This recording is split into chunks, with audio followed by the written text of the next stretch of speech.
Medicine Taylor brooks है। मैं 14 साल की हूँ और 17 अक्टूबर को जब हमारी कार हाईवे 29 पर 3 बार पलटी तो मैं 12 मिनट के लिए सन्न रह गई। मैं पिछली सीट पर बैठी थी, टिकटॉक चला रही थी। हम वॉलीबॉल प्रैक्टिस के लिए जा रहे थे। मेरा छोटा भाई टाइलर मेरे बगल में अपना निंटेंडो स्विच खेल रहा था। बारिश इतनी तेज हो रही थी कि माँ बार बार मुझे रास्ता देखने के लिए कह रही थी क्योंकि उन्हें रास्ता दिखाई नहीं दे रहा था। मुझे याद है कि मैं इस डांस ट्रेंड वीडियो को देखने में व्यस्त थी, इसलिए मैं थोड़ा परेशान थी। मैंने ऊपर नहीं देखा। तभी अचानक एक ट्रक अचानक आ गया। माँ चीख पड़ी। टाइलर ने अपना गेम छोड़ दिया। जैसे ही हमारी एसयूवी 3 बार घूमी, मेरा फोन मेरे हाथ से छूट गया। मुझे धातु के टूटने और शीशे के टूटने की आवाज याद है, फिर कुछ नहीं। मैं एम्बुलेंस की लाइटें चमकती देख सकती थी। लोग मेरे नीचे इधर उधर भाग रहे थे। बारिश अभी भी हो रही थी, लेकिन मुझे उसका एहसास नहीं हो रहा था। मैंने देखा कि कैसे उन्होंने मेरे शरीर को मलबे से बाहर निकाला। मेरी पसंदीदा नीली वॉलीबॉल शॉर्ट्स फटी हुई थी। मेरा चेहरा खून से लथपथ था। माँ रो रही थी।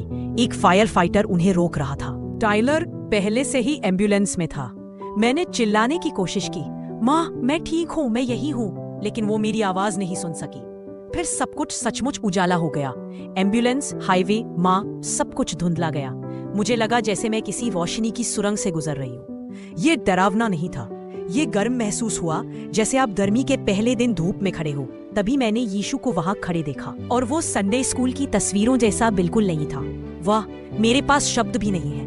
उससे रोशनी निकल रही थी, लेकिन फिर भी मैं उसका चेहरा देख पा रही थी। उसकी आंखें, वे मुझे ऐसे देख रही थी जैसे वो मेरे हर विचार, मेरे द्वारा भेजे गए हर बुरे संदेश, मेरे द्वारा पोस्ट किए गए हर टिकटॉक वीडियो को जानता हो। लेकिन वो अब भी मुझसे पूरी तरह प्यार करता था।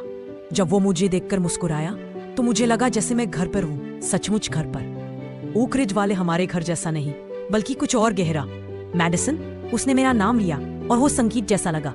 उसकी आवाज तेज नहीं थी और उसने सब कुछ भर दिया। मैं रोने लगी, दुख के आंसू नहीं।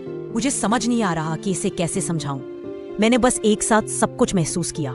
वो सारा प्यार जो मैंने कभी चाहा था और वो सारी शांति जिसकी मुझे जरूरत थी। क्या मैं मर गई हूँ? मैंने उससे पूछा। थोड़ी देर के लिए उसने कुछ नहीं कहा, लेकिन मुझे पहले तुम्हें कुछ दिखाना है, कुछ जरूरी। उसने अपना हाथ बढ़ाया और जब मैंने उसे थामा तो अचानक हम कहीं और थी। ये एक विशाल कमरे जैसा लग रहा था जिसमें हजारों स्क्रीन हवा में तैर रही थी। हर स्क्रीन पर मैं अपनी उम्र के बच्चों को देख, कुछ छोटे कुछ बड़े, सभी फोन, टैबलेट या कंप्यूटर पर घूर रहे थे। यह क्या है? मैंने पूछा। यीशु उदास लग रहे थे। यही तो मैं रोज देखता हूँ। ये वो बच्चे हैं जिन्हें मैं प्यार करता हूँ, लेकिन अब वे मुझे सुन नहीं पाते। जैसे जैसे हम कमरे से गुजरे, मैं और करीब से देख पा रही थी। हर स्क्रीन पर मेरे जैसा कोई व्यक्ति झुककर भी सुन स्क्रॉल करता हुआ दिखाई दे रहा था। उनकी आंखें खाली लग रही थी। लेकिन अजीब बात यह थी कि हर व्यक्ति के आसपास ये साये थे, काले आकार जो उनके कानों में कुछ फुसफुसा रहे थे। ये क्या है? मैंने यीशु के पास जाते हुए फुसफुसाया। दुश्मन के कार्यकर्ता, उसने कहा। वे स्क्रीन के जरिए झूठ बोलते हैं।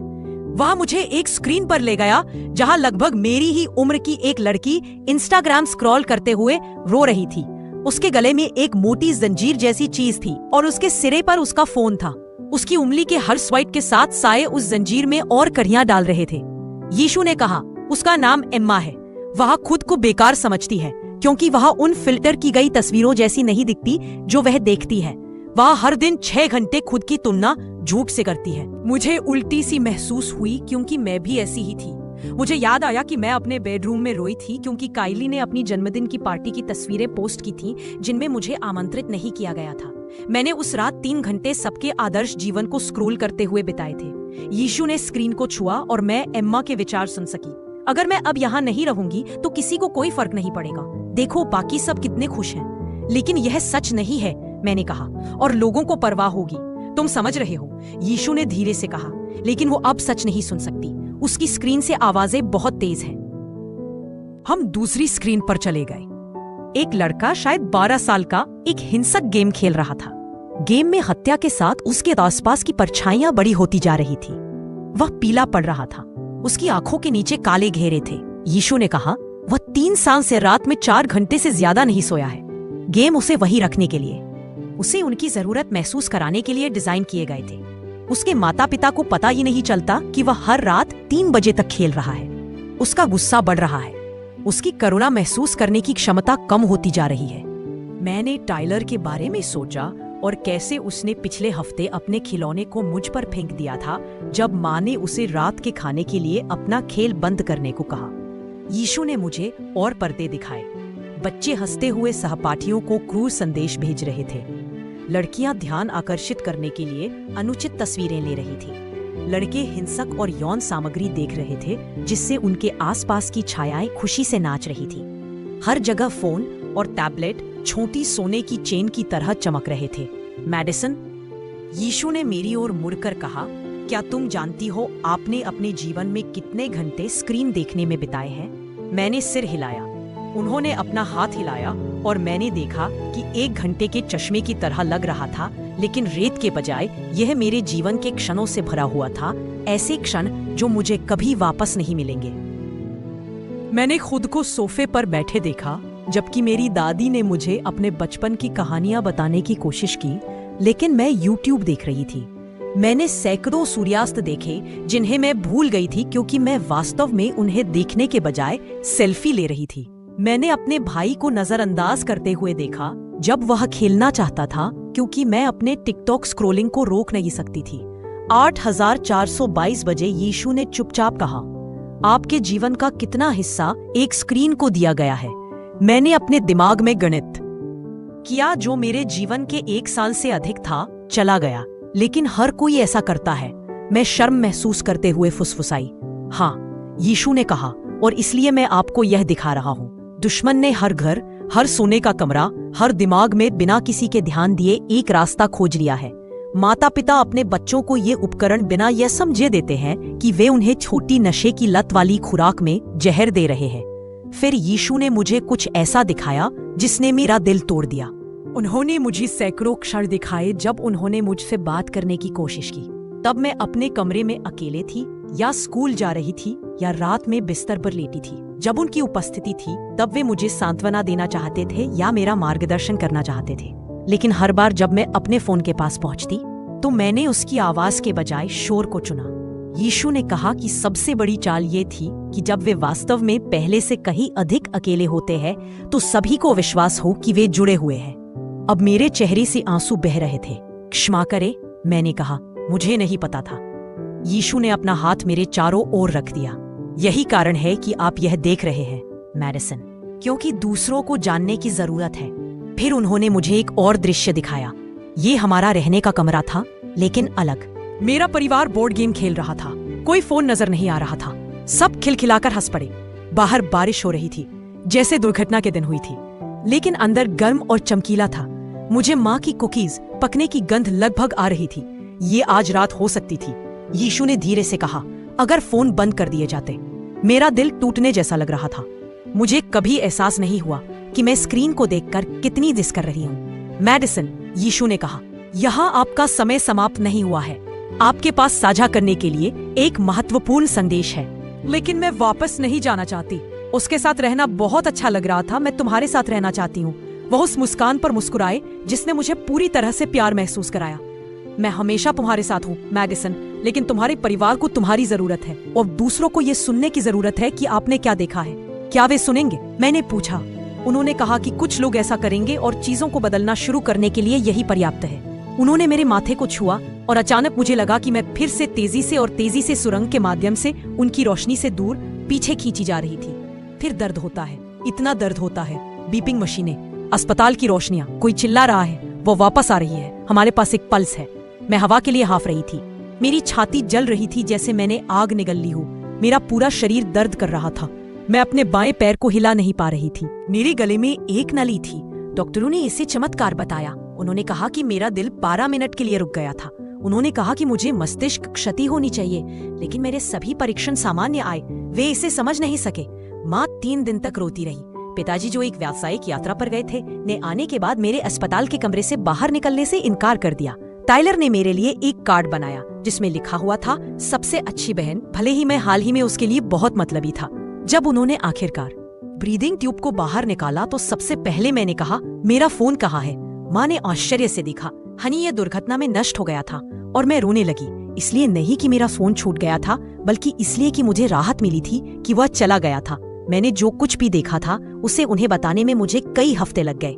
पहले तो मुझे डर था कि वे मुझ पर विश्वास नहीं करेंगे, लेकिन सब कुछ बदल गया था और वे इसे देख सकते थे। पहली रात मैं अस्पताल से घर आई। मैंने सभी को अपने फोन एक टोकरी में रखने के लिए कहा। फिर मैंने उन्हें यीशु के बारे में, पर्दे के बारे में, छाया के बारे में, उन क्षणों के बारे में बताया जो हमने खो दिए थे। मैंने उन्हें बताया कि जिन उपकरणों के बारे में हम सोचते हैं कि वे हमें कैसे जोड़ते हैं, वे वास्तव में हमें अलग कर रहे हैं। पिता रो पड़े। मैंने उसे पहले कभी रोते नहीं देखा था। यह 6 महीने बाद की बात है। हमारा घर अब अलग है। हमारे पास एक फोन बॉक्स है जिसमें सभी उपकरण पारिवारिक जरूरतों के समय ही लिया करते थे। हमने शुक्रवार की रातों में बोर्ड गेम खेलना शुरू कर दिया। माँ ने अपने अधिकांश सोशल मीडिया ऐप्स को हटा दिया। पिताजी ने काम से अपना लैपटॉप घर लाना बंद कर दिया। टाइलर अभी भी खेल खेलता है, लेकिन एक टाइम और ज्यादातर हम एक साथ ज्यादा समय बिताते हैं। सबसे मुश्किल हिस्सा स्कूल वापस जाना और अपने दोस्तों को बताना था। उनमें से कुछ ने सोचा कि मैं अब अजीब हो गई हूँ। कुछ लोगों ने मेरे साथ घूमना बंद कर दिया क्योंकि मैं अब सोशल मीडिया नहीं चलाती। लेकिन कुछ लोगों ने मेरी बातें सुनी। मेरी सबसे अच्छी दोस्त जो ने स्नैपचैट को हटा दिया जब मैंने उसे बताया कि मैंने क्या देखा। उसने कहा कि वह हाल ही में अधिक चिंतित और दुखी महसूस कर रही थी, लेकिन समझ नहीं पा रही थी कि क्यों। अब वह बेहतर महसूस कर रही है। उसकी माँ ने मेरी माँ को धन्यवाद संदेश भेजा। मुझे अभी भी कभी कभी संघर्ष करना पड़ता है। उन ऐप्स को आपको वापस लाने के लिए डिजाइन किया गया है।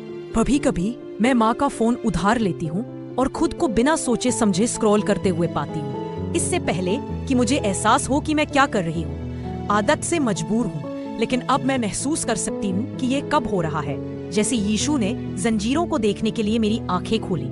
अगर आप इसे देख रहे हैं तो मैं चाहती हूँ कि आप कोशिश करें। बस एक दिन के लिए अपना फोन दूर रख दें। अपने आसपास के लोगों को देखें। जब वे बात करते हैं तो उन्हें सुने। बिना तस्वीर लिए अपने चेहरे पर सूरज को महसूस करें। आप खामोशी में जो सुनते हैं उससे आपको आश्चर्य हो सकता है। यीशु ने मुझे बताया कि दुश्मन कुछ भी नहीं बना सकता। परमेश्वर ने जो बनाया है वह उसे ही विकृत कर सकता है। उन्होंने हमारी संपर्क की आवश्यकता को लिया और इसे कुछ ऐसा बना दिया जो वास्तव में हमें अलग थलग कर देता है। उन्होंने हमारे जानने और प्यार करने की इच्छा को अपनाया और हमें आश्वस्त किया कि पसंद और अनुयायी उस कमी को भर सकते हैं। वे नहीं कर सकते, वे कभी नहीं करेंगे। मुझे पता है कि कुछ लोग मेरी कहानी पर विश्वास नहीं करेंगे, यह ठीक है। लेकिन अगर आप इसे देखने वाले माता पिता हैं, तो कृपया मेरी बात सुने। आपके बच्चों को आपके साहसी होने की जरूरत है। वे चाहते हैं कि आप सीमाएं निर्धारित करें जो वे अपने लिए निर्धारित नहीं कर सकते।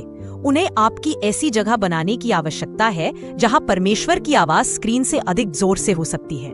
और अगर आप मेरी उम्र के हैं तो इसे देखते हुए जान लें कि आप अपने अनुयायियों की संख्या से अधिक मूल्यवान हैं। आप ऑनलाइन जो फिल्टर किया हुआ परिपूर्ण जीवन देखते हैं वह वास्तविक नहीं है।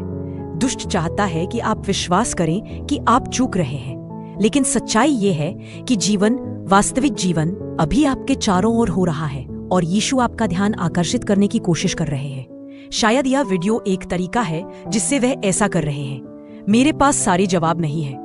मैं सिर्फ एक 14 साल की लड़की हूँ जो 12 मिनट के लिए मर गई और अलग तरीके से वापस आई। लेकिन मुझे पता है कि मैंने क्या किया, मुझे पता है कि मैंने क्या महसूस किया, और मुझे पता है कि हम इस तरह से जीना जारी नहीं रख सकते। सिर नीचे, अंगूठे स्क्रॉल करते हुए, दिल खाली। अपने फोन को बंद कर दें, ऊपर देखें। वह आपको यह दिखाने के लिए इंतजार कर रहा है कि वास्तव में क्या मायने रखता है। क्योंकि सच्चाई ये है कि हम में से कोई नहीं जानता कि हमारे पास कितना समय बचा है। और मैं दुष्ट और स्क्रीन पर अपना एक और सेकंड बर्बाद नहीं करना चाहती। मेरा नाम मैडिसन टेलर ब्रुक्स है। 17 अक्टूबर को मेरी मृत्यु हो गई थी और यीशु ने मुझे यह बताने के लिए वापस भेजा है। परमेश्वर आप सबों को मेरी यह गवाही सुनने के द्वारा आशीष दे।